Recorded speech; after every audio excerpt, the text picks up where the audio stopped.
नमस्कार स्टूडेंट्स, स्वागत है आपका हमारे YouTube चैनल में। तो आज हम करेंगे क्लास 9 का अलजेब्रा का प्रैक्टिस सेट 1.3।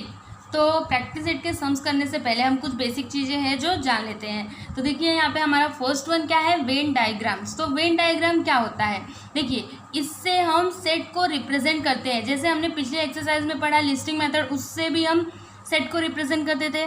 फिर रूल मेथड, तो रूल मेथड के थ्रू भी हम सेट को रिप्रेजेंट करते थे। वैसे ही वेन डायग्राम भी होता है जिसके थ्रू हम किसी भी सेट को रिप्रेजेंट कर सकते हैं। फॉर एग्जाम्पल देखिए यहाँ पे मैंने सेट ए को वेन डायग्राम के थ्रू रिप्रेजेंट किया है। जैसे देखिए यहाँ पे सेट का नाम क्या है, ए। तो यहाँ पे मैंने ए लिखा, एक सर्कल बनाया और फिर जो उसके एलिमेंट है वो हम इस सर्कल के अंदर लिख देंगे। तो 1 2 3 4 5, ठीक है। तो इसे हम क्या कहते हैं, वेन डायग्राम। वेन डायग्राम के लिए आप सर्कल भी बना सकते हो, या फिर आप स्क्वायर भी बना सकते हैं, या फिर आप रेक्टेंगल भी बना सकते हैं, ठीक है। अब नेक्स्ट वन है हमारा सबसेट। तो अब सबसेट क्या होता है, देखिए जैसे यहाँ पे सेट ए दिया है जिसमें नंबर्स है 1 2 3 4 5 6 7 8। फिर यहाँ पे सेट बी है जिसमें नंबर है 2 4 6 8। तो अगर आप इसको ध्यान से देखेंगे तो 2 4 6 8 इस सेट में भी है। देखिए 2 इसमें है तो इसमें भी है, फिर 4 यहाँ पे भी है, फिर 6 इसमें है, फिर 8 इसमें है। मतलब बी के सारे एलिमेंट ए में प्रेजेंट है ना। देखिए यहाँ पे यही लिखा है, every element of set B is also an element of set A. तो इसका मतलब क्या हुआ, B is a subset of A. तो अब आप इसको लिखेंगे कैसे, देखिए यहाँ पे B is a subset of A, और इसको आपको पढ़ना कैसे है ये ध्यान में रखिए। देखिए B is a subset of A। देखिए इसको वेन डायग्राम के थ्रू भी हम रिप्रेजेंट कर सकते हैं। देखिए कैसे, यहाँ पे देखिए ये सर्कल जो आपको बड़ा वाला दिख रहा है ये हो गया सेट A, और जो छोटा वाला दिख रहा है ये हो गया सेट B। फिर देखिए B में कौन कौन से एलिमेंट है, 2 4 6 8। It means 2 4 6 8। और ए में कौन कौन से एलिमेंट है, 1 से लेके 8 तक। तो देखिए 1 2 3 4 5 6 7 8। मतलब इसमें बी के भी एलिमेंट आ गए और ए के भी एलिमेंट आ गए। तो इस तरह से आप वेन डायग्राम का यूज़ करके इसको रिप्रेजेंट कर सकते हैं। अब नेक्स्ट हमारा है यूनिवर्सल सेट। तो यूनिवर्सल सेट क्या होता है वो आप देखिए। तो सबसे पहली बात कि यूनिवर्सल सेट को हम यू से रिप्रेजेंट करते हैं, और उसको रिप्रेजेंट करने के लिए हम रेक्टेंगल का यूज़ करते हैं, ठीक है। अब देखिए यहाँ पे क्या दिया है, set U is equal to 1 2 3 4 5 6 7 8 9 10। फिर set A is equal to 2 4 6 8 10। फिर B is equal to 1 3 5 7। C is equal to 7 8 9। तो इसमें अगर आप ध्यान से देखेंगे तो सबसे बड़ा वाला सेट कौन सा है, ये वाला है ना। तो ये क्या हो जाएगा, यूनिवर्सल सेट। मतलब सेट ए के जो एलिमेंट है वो यू में प्रेजेंट है, बी के जो एलिमेंट है वो यू में प्रेजेंट है, और सी के भी एलिमेंट यू में प्रेजेंट है। मतलब इसमें यूनिवर्सल सेट क्या हो जाएगा, यू सेट। इसका सबसे सिंपल मीनिंग ये है कि जो आपको सबसे बड़ा सेट दिखता है वही क्या हो जाएगा, यूनिवर्सल सेट। अब हमारा नेक्स्ट वन है कॉम्प्लीमेंट ऑफ अ सेट। तो सेट का कॉम्प्लीमेंट क्या होता है, देखिए जैसे यहाँ पे u इज इक्वल टू दिया है 2 4 6 8 10 12 14, और यहाँ पे set b is equal to 2 6 10 दिया है। तो अगर आपको complement of set b find out करना है तो आप कैसे करेंगे, देखिए यहाँ पे हम लिखेंगे b डैश, इसको क्या पढ़ते हैं, b dash is equal to. अब देखिए जो सेट b के एलिमेंट है इनको छोड़ के इस U में जितने एलिमेंट हैं उनको हमें यहाँ पे लिखना है। देखिए इसमें क्या क्या है, 2 6 10, मतलब 2 6 10 इसे हमें नहीं लिखना है, बाकी जो बचा उसको हमें लिख लेना है। तो 4 8 फिर 12 और फिर 14। तो ये हो जाएगा कॉम्प्लीमेंट ऑफ सेट बी। तो अब चलिए हम प्रैक्टिस सेट के सम्स करना स्टार्ट करते हैं। देखिए यहाँ पे हमारा क्वेश्चन नंबर 1 क्या दिया है, if set A is equal to A B C D E and set B is equal to C D E F and set C is equal to B D and set D is equal to A E, then which of the following statements are true and which are false. देखिए यहाँ पे जो ये statement दिया है तो इसमें हमें बताना है कि कौन सा स्टेटमेंट ट्रू है और कौन सा स्टेटमेंट फॉल्स है। तो चलिए हम इसको करते हैं।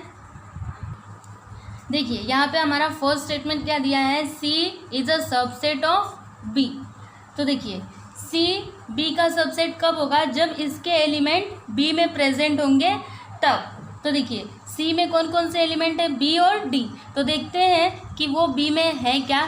देखिए बी में है क्या, बी में डी है लेकिन बी नहीं है, मतलब ये स्टेटमेंट फॉल्स है। तो यहाँ पे हम लिख देंगे फॉल्स। अब सेकेंड वन देखिए क्या दिया है, A is a subset of D. तो ए में कौन कौन से एलिमेंट है, देखिए ए बी सी डी ई। अब हम देखते हैं कि ये वाले एलिमेंट डी में प्रेजेंट है क्या। देखिए इसमें बस ए है और ई है, मतलब ये स्टेटमेंट भी फॉल्स है।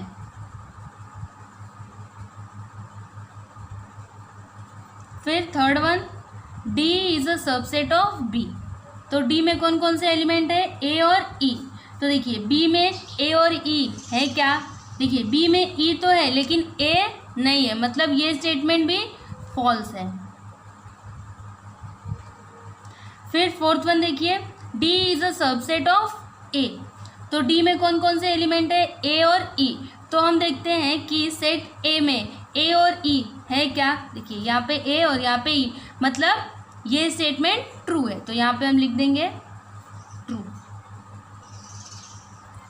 फिर देखिए फिफ्थ वन क्या दिया है, B is a subset of A. तो बी में कौन कौन से एलिमेंट है, सी डी ई एफ।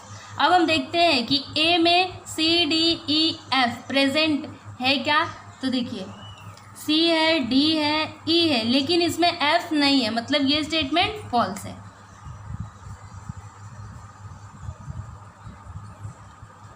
फिर देखिए हमारा सिक्स्थ वन क्या दिया है, C is a subset of A. तो सी में कौन कौन से एलिमेंट है, बी और डी। देखिए ए में है क्या, बी और डी है, तो ये स्टेटमेंट ट्रू है। तो यहाँ पे हम लिख देंगे ट्रू। ठीक है, तो इस तरह से हमारा क्वेश्चन नंबर 1 कंप्लीट हुआ।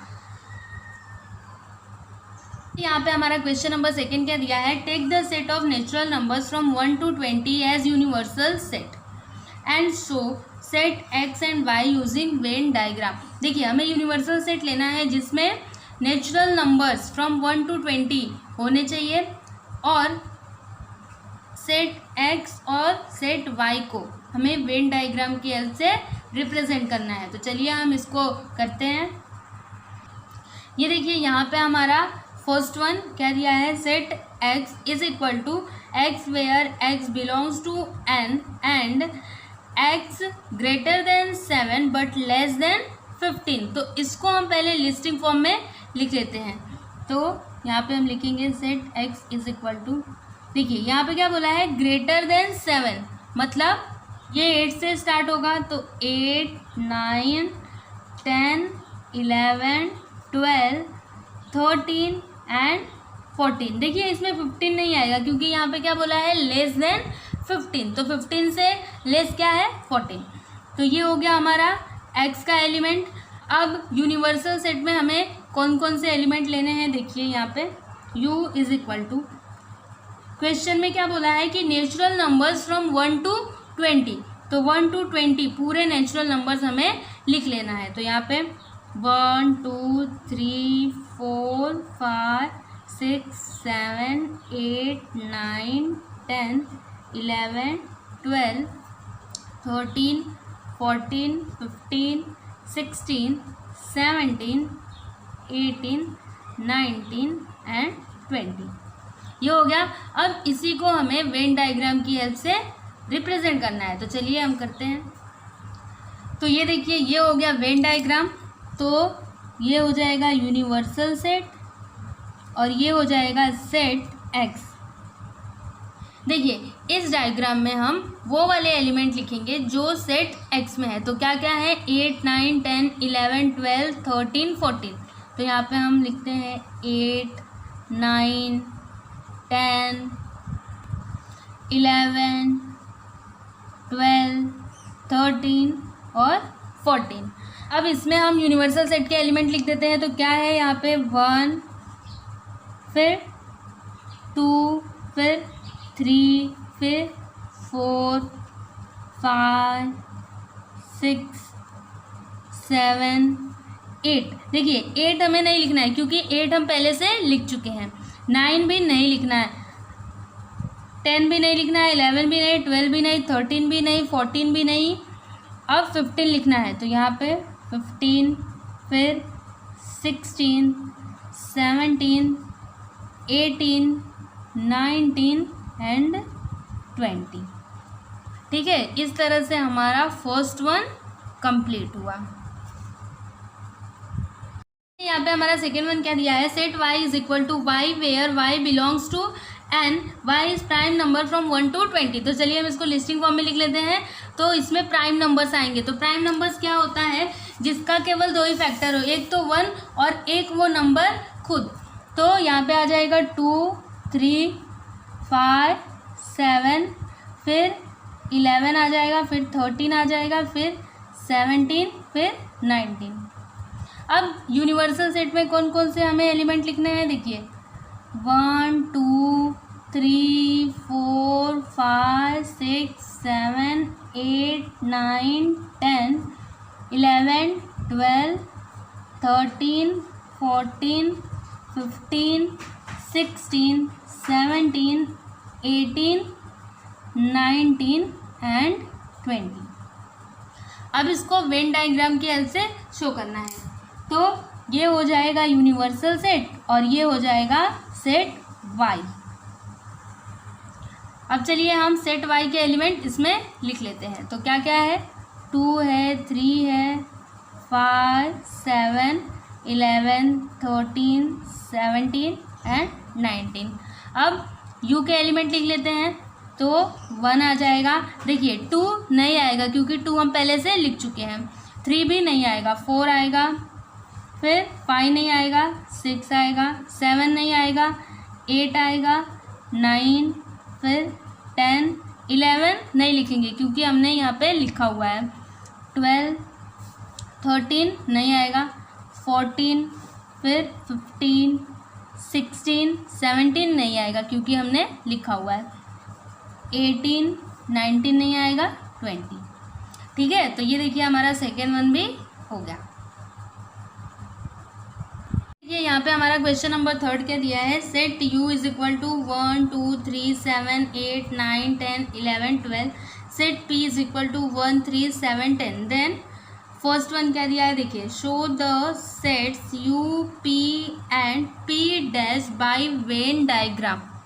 मतलब वेन डायग्राम की हेल्प से हमें u, p and p dash इनको शो करना है। और सेकेंड में वेरीफाई p डैश का dash is equal to p। देखिए यहाँ पे हम फर्स्ट वन करते हैं। तो यूनिवर्सल सेट यहाँ पे दिया है, फिर सेट p दिया है। तो अब p डैश क्या होगा, देखिए सेट p में कौन कौन से एलिमेंट है, 1, 3, 7, 10। मतलब इन एलिमेंट को छोड़ के जो भी एलिमेंट u में है वो सब यहाँ पे आ जाएंगे। तो देखिए 1 p में है तो हम 1 को नहीं लिखेंगे, 2 को लिखेंगे, 3 और 7 है तो उसको नहीं लिखेंगे, 8 को लिखेंगे, 9 को लिखेंगे। देखिए 10 नहीं लिखेंगे क्योंकि 10 p में है, 11 लिखेंगे और 12 लिखेंगे। ये हो गया। अब हमें वेन डायग्राम की हेल्प से इसको शो करना है। तो ये हो जाएगा यूनिवर्सल सेट और ये हो जाएगा सेट p और यहाँ पे p डैश। अब देखिए जो सेट p के एलिमेंट हैं वो हम इसमें लिख देते हैं। तो कौन कौन से हैं, 1, 3, 7, 10। अब p डैश के जो एलिमेंट है वो हम यहाँ पे लिख देते हैं। तो क्या क्या है, 2, 8, 9, 11 और 12।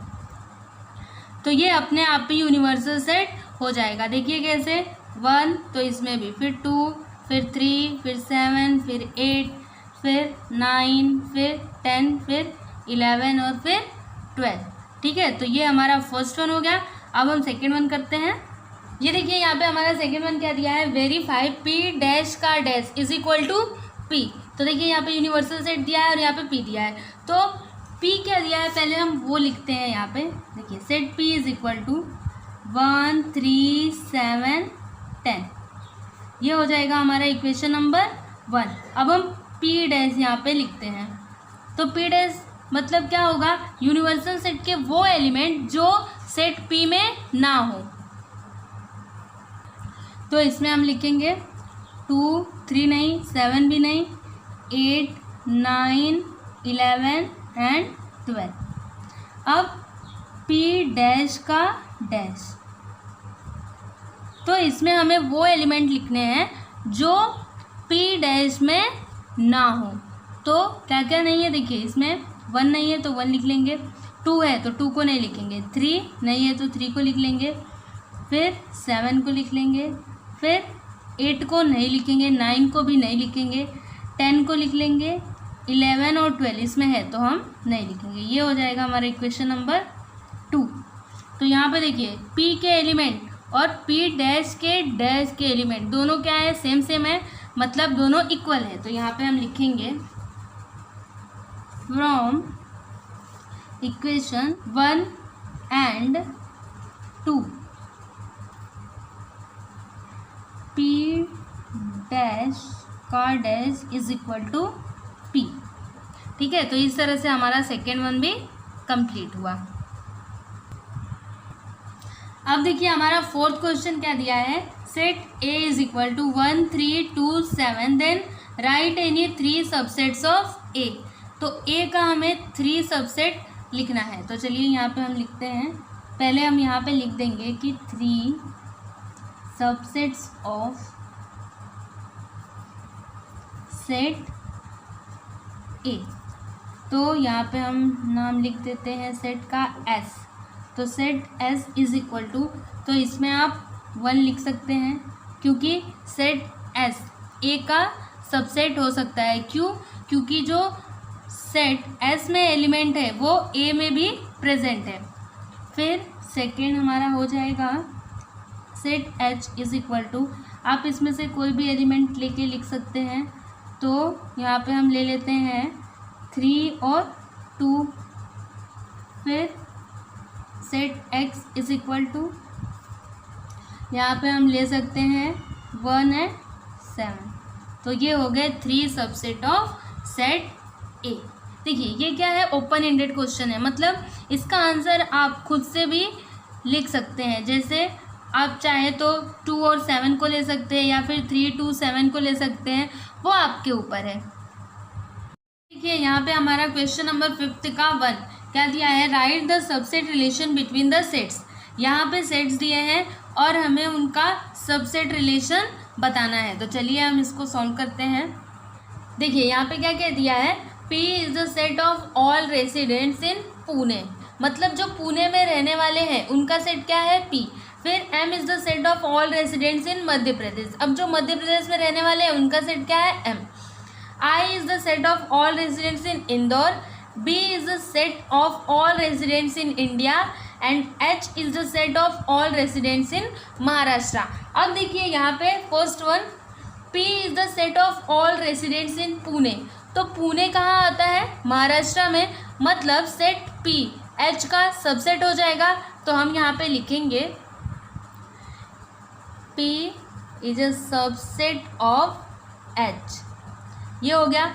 फिर देखिए M is the set of all residents in Madhya Pradesh and I is the set of all residents in Indore.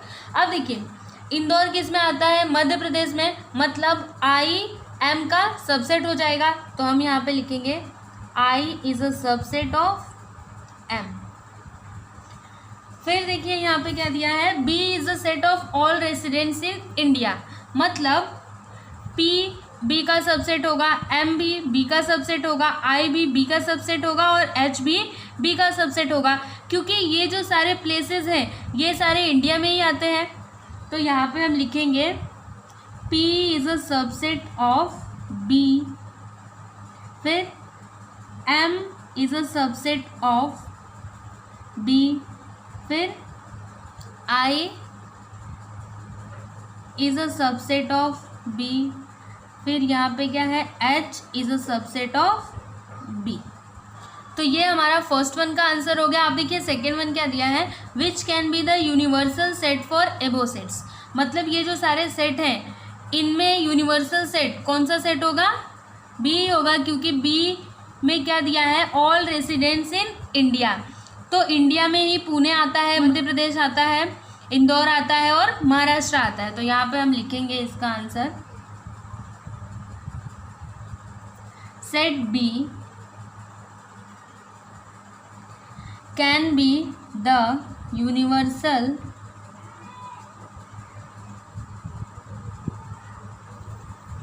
Set for above sets. ठीक है, तो ये हमारा सेकेंड वन का आंसर हो गया। देखिए यहाँ पे हमारा क्वेश्चन नंबर 6 क्या दिया है, which set of numbers could be the universal set for the sets given below. देखिए यहाँ पे जो सेट्स दिया हुआ है इसको देख के हमें ये बताना है कि किस नंबर का सेट इन सेट्स का यूनिवर्सल सेट होगा। तो चलिए हम इसको सॉल्व कर लेते हैं। ये देखिए हमारा 6 का फर्स्ट वन क्या दिया है, set A is equal to set of multiples of 5। तो 5 का मल्टीपल्स क्या क्या हो जाएगा,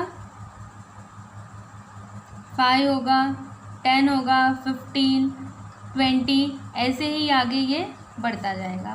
फिर सेट ऑफ मल्टीपल्स ऑफ 7, तो 7 का मल्टीपल्स इसमें लिखेंगे 14, 21, फिर आगे ऐसे ही ये बढ़ता जाएगा।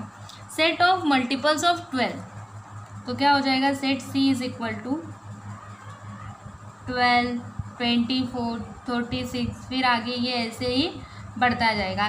तो देखिए ये जो सारे मल्टीपल्स आए हैं इनमें नेचुरल नंबर भी हो सकता है, होल नंबर भी हो सकता है और इंटीजर भी हो सकता है, क्योंकि हमने नेचुरल नंबर पढ़ा है क्या होता है, 1 से आगे जो भी नंबर्स होते हैं वो सब क्या होते हैं, नेचुरल नंबर होते हैं। होल नंबर क्या होता है, जो 0 से स्टार्ट होता है और फिर आगे वो 1, 2, 3, 4 ये सब नंबर्स क्या हो जाते हैं, होल नंबर्स हो जाते हैं। और इंटीजर क्या होता है, उसमें निगेटिव नंबर भी आते हैं और पॉजिटिव नंबर भी आते हैं। तो देखिए 12, 24, 36 ये सब इंटीजर भी हो सकते हैं, है ना। तो हम इसका आंसर लिखेंगे यहाँ पे,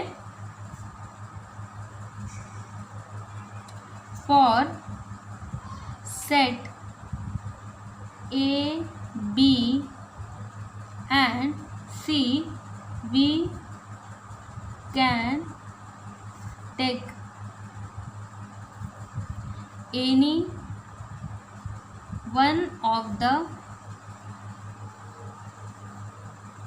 set from N, W or I. N means what, natural number, W means whole and I means integer as universal set.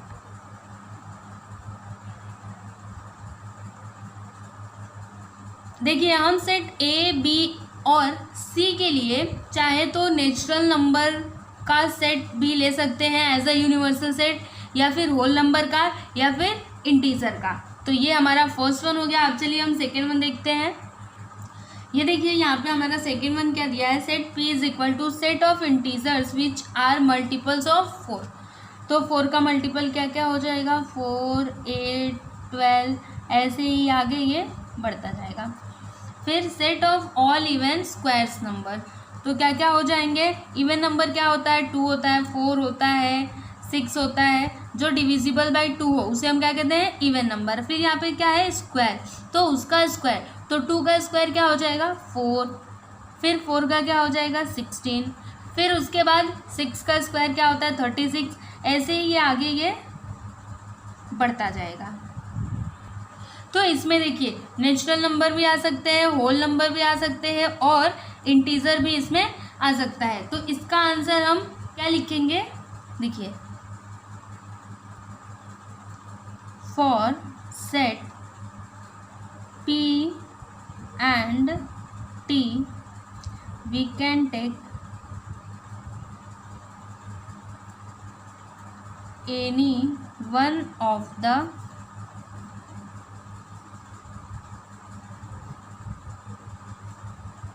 Set from N, W और I as यूनिवर्सल सेट।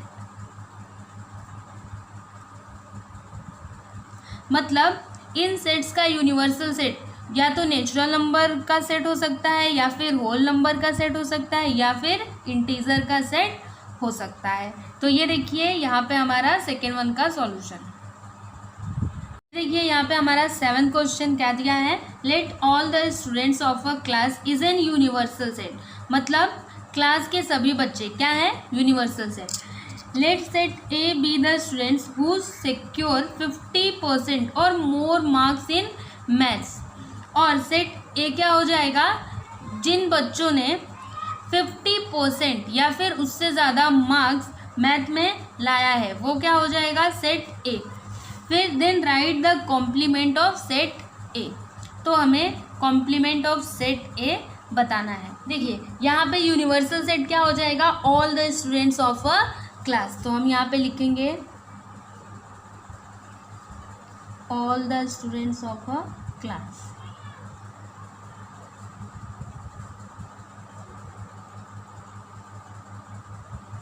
फिर सेट ए क्या हो जाएगा, students who secured 50% और more marks in maths. तो हम यहाँ पे लिखेंगे स्टूडेंट्स हु सिक्योर्ड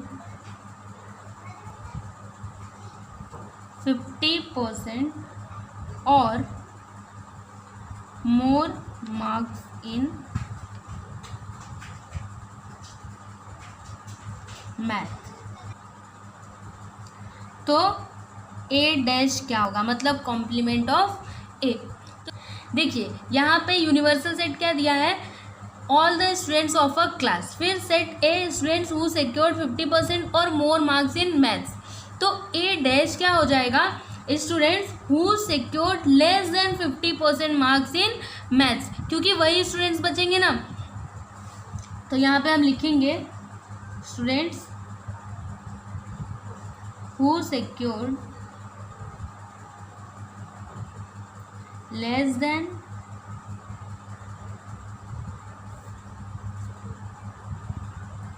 50%